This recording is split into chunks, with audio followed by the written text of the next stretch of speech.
الله أكبر.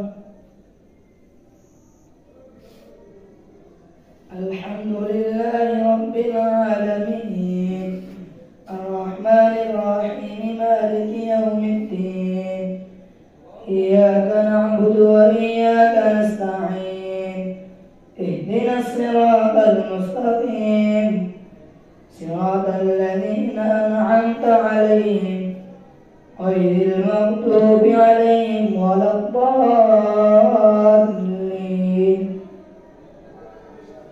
وما أبرئ نفسي إن النفس لأمارة بالسوء إلا ما رحم ربي إن ربي غفور رحيم.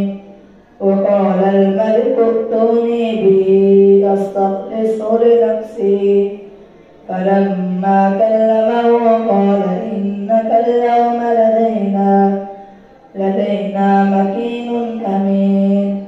قال اجعلني على خزائن الأرض إني حفيظ عليم.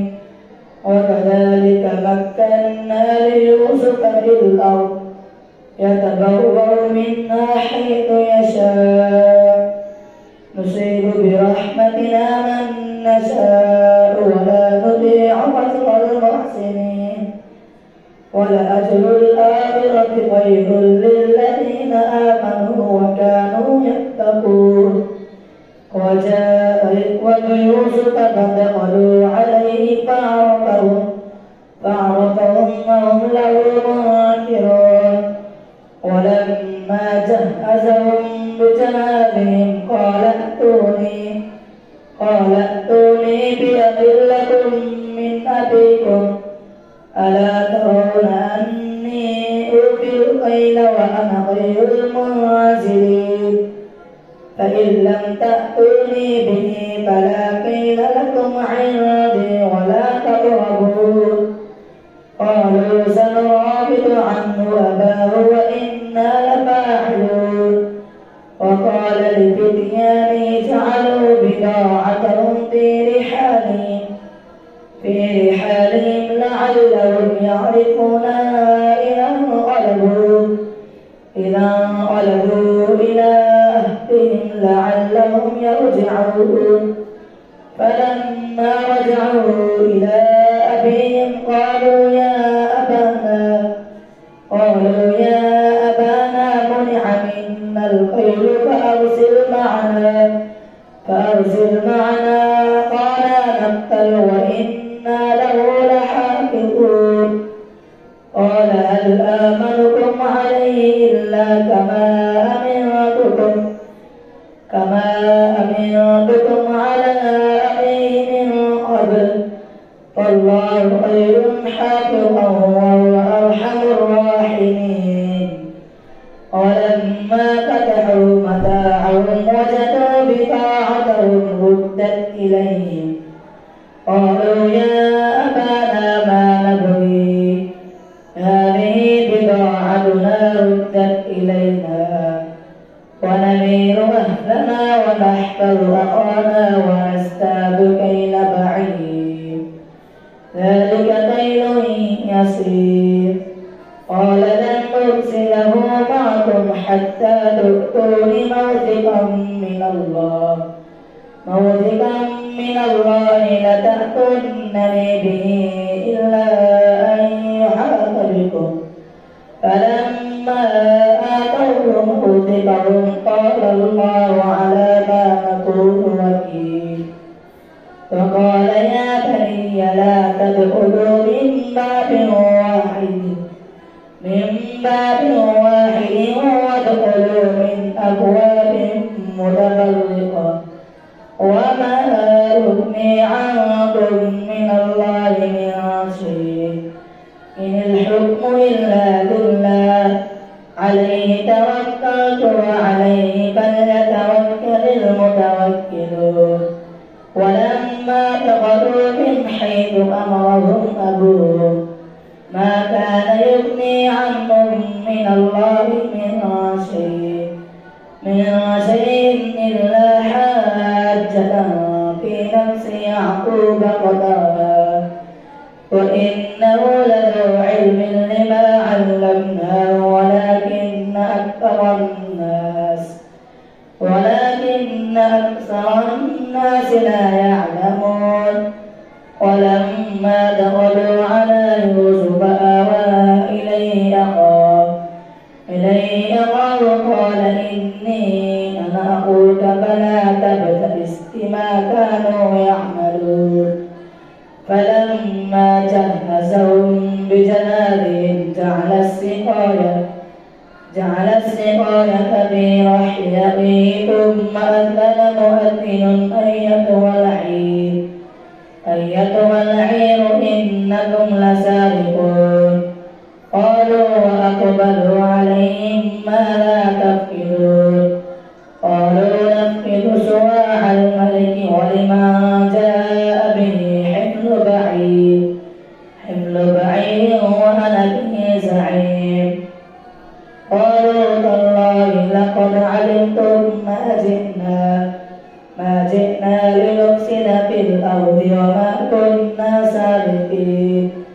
قالوا فما جزاؤه إن كنتم كاذبين. قالوا جزاؤه من ولد في رحمه فهو جزاؤه كذلك نجزي الظالمين. فبدأ بأوعيتهم قبل وعاء أخيه ثم استخرجها من وعاء أخيه كذلك كدنا ليوسف ما كان ليأخذ أخاه في دين الملك إلا أن يشاء الله نرفع درجات من نشاء وفوق كل ذي علم عليم.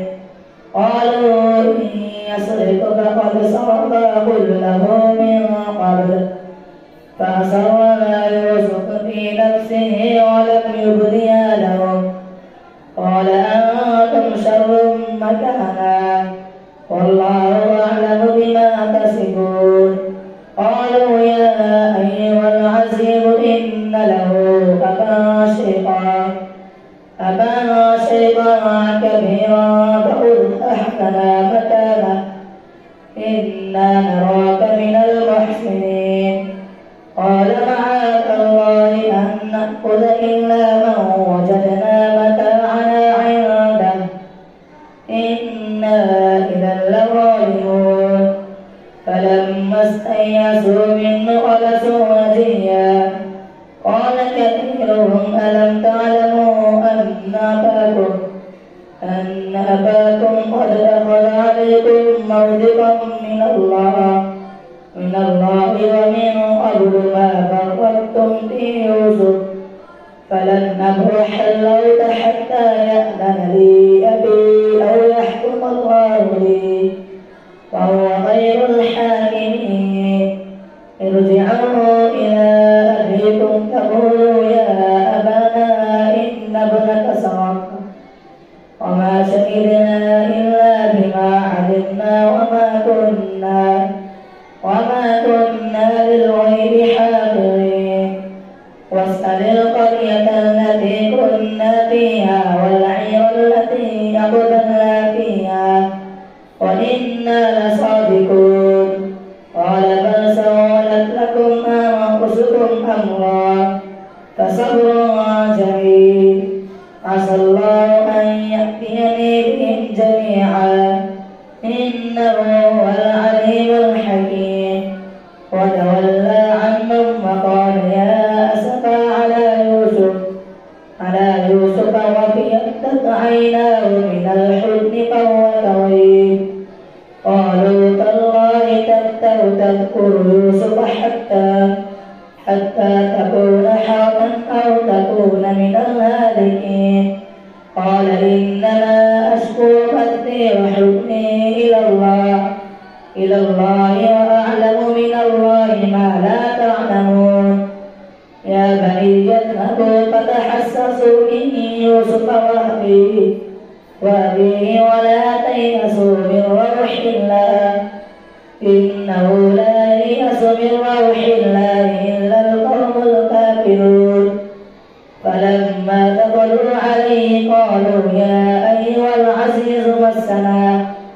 مسنا وأهلنا الضر وجئنا ببضاعة مزداد فأوفي لنا الكيل وتصدق عليها إن الله يجزي المتصدقين. قال هل علمتم ما فعلتم بيوسف وأخيه إذ أنتم جاهلون؟ قالوا أئنك لأنت يوسف؟ قال أنا يوسف وهذا أخي قد من الله علينا إنه من يتق ويصبر فإن الله لا يضيع أجر المحسنين. قالوا تالله لقد آثرك الله علينا وإن كنا لخاطئين. قال لا تثريب عليكم اليوم يغفر الله لكم وهو أرحم الراحمين. اذهبوا بقميصي هذا فألقوه على وجه أبي يأت بصيرا وأتوني بأهلكم أجمعين.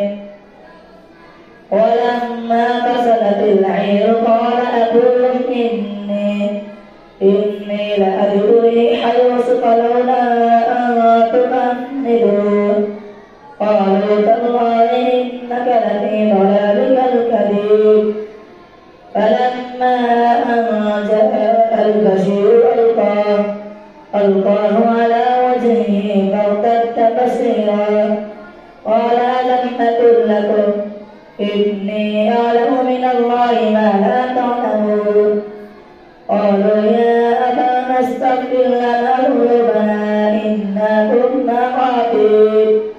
قال سوف أستغفر لكم ربي إنه هو الغفور الرحيم. فلما دخلوا على يوسف آوى إليه أبويه وقال ادخلوا مصر إن شاء الله آمنين. ورفع أبويه على العرش وخروا له سجدا فقال يا أبت هذا تأويل رؤياي من قبل قد جعلها ربي حقا فقد أحسن بي إذ أخرجني من السجن وجاء بكم من البدر من بعد أن نزغ الشيطان بيني وبين إخوتي إن ربي لفي كل ما يشاء إنه هو العليم الحكيم. رب قد آتيتني من الملك وعلمتني من تأويل الأحاديث فاطر السماوات والأرض أنت ولي في الدنيا والآخرة توفني مسلما وألحقني بالصالحين. ذلك من أنباء الغيب نوحيه إليك وما كنت لديهم إذ أجمعوا أمرهم وهم يمكرون. وما أكثر الناس ولو حرصت بمؤمنين وما تسألهم عليه من أجر إن هو إلا ذكر للعالمين. الله أكبر.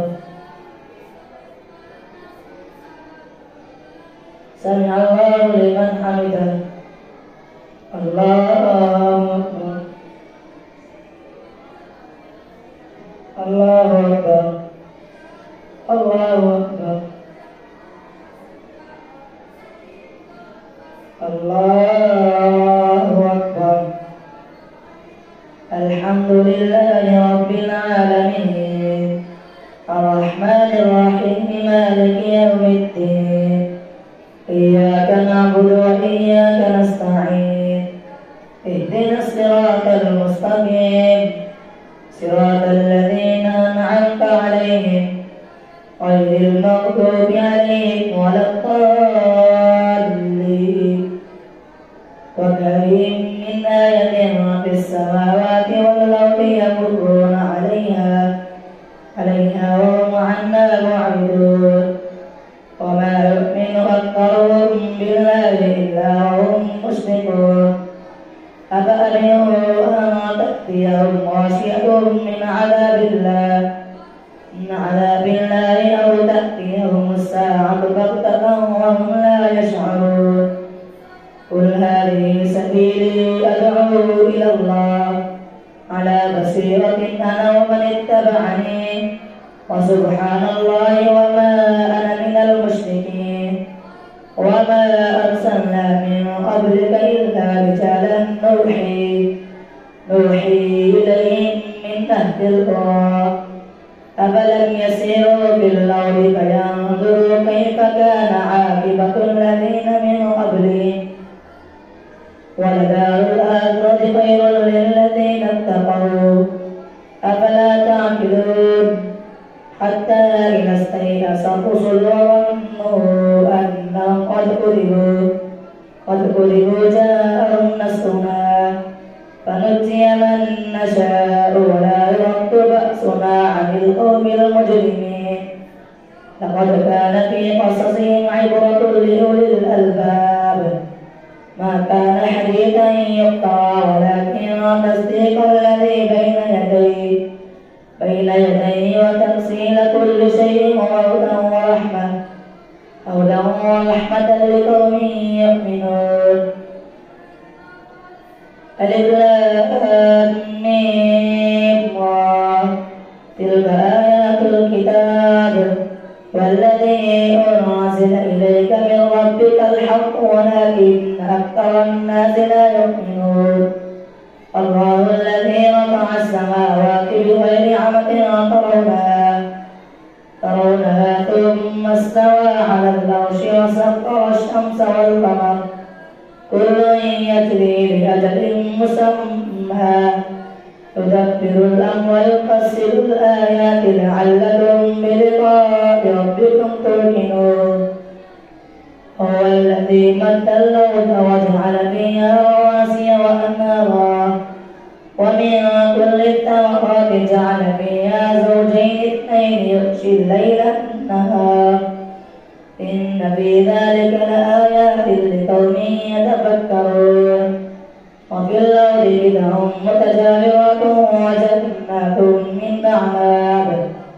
من أعناب وزرع ونخيل صنوان وغير صنوان يسقى بماء واحد ونفطر بعدها على بعض في الأكل إن في ذلك لآيات لقوم يعقلون وإن تعجب فعجب قولهم أئذا كنا ترابا أئنا لفي خلق جديد أولئك الذين كفروا بربهم وأولئك الأغلال في أعناقهم وأولئك أصحاب النار هم فيها خالدون ويستعجلونك بالسيئة قبل الحسنة وقد خلت من قبلهم المثلات وإن ربك لذو مغفرة للناس على ظلمهم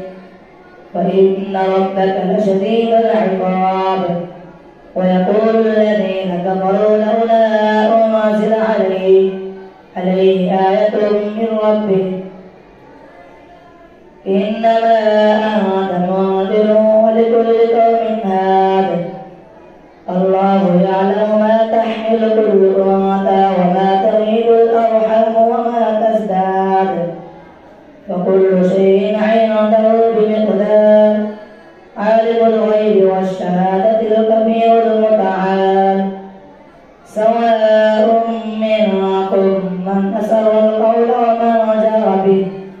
ومن جار به ومن هو مستخف بالليل وسارب بالنهار له معقبات من بين يديه ومن قلبه يحفظونه من أمر الله إن الله لا يغير ما بقوم حتى يغيروا ما بأنفسهم وإذا أراد الله بقوم سوءا فلا مرد له وما لهم من دونه من وال هو الذي يريكم البر خوفا وطمعا وينشئ السحاب الثقال ويسبح الرعد بحمده والملائكة من خيفته ويرسل الصواعق فيصيب بها من يشاء وهم يجادلون في الله وهو شديد ذو النحال له دعوة الحق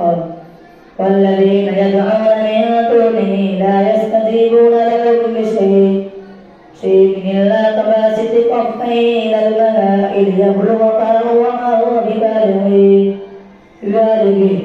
وما دعاء الكافرين إلا في ضلال ولله يسجد ما في السماوات والأرض طوعا وكرها وظلالهم بالغدو والآصال الله أكبر الله أكبر قل من رب السماوات والأرض قل الله قل أفتخذتم من دونه أولياء لا يملكون لأنفسهم نفعا ولا ضرا قل هل يستوي الأعمى والبصير أم هل تستوي الظلمات والنور أم جعلوا لله شركاء خلقوا كخلقه فتشابه الخلق عليهم قل الله خالق كل شيء وهو الواحد القهار أنزل من السماء ماء فسالت أودية بقدرها فاحتمل السيل زبدا رابيا ومما يوقدون عليه في النار ابتغاء حلية أو متاع زبد مثله كذلك يضرب الله الحق والباطل فأما الزبد فيذهب جفاء وأما ما ينفع الناس فيمكث في الأرض كذلك يضرب الله الأمثال للذين استجابوا لربهم الحسنى والذين لم يستجيبوا له لو أن لهم ما في الأرض جميعا ومثله معه لافتدوا به أولئك لهم سوء الحساب ومأواهم جهنم وبئس المهاد الله أكبر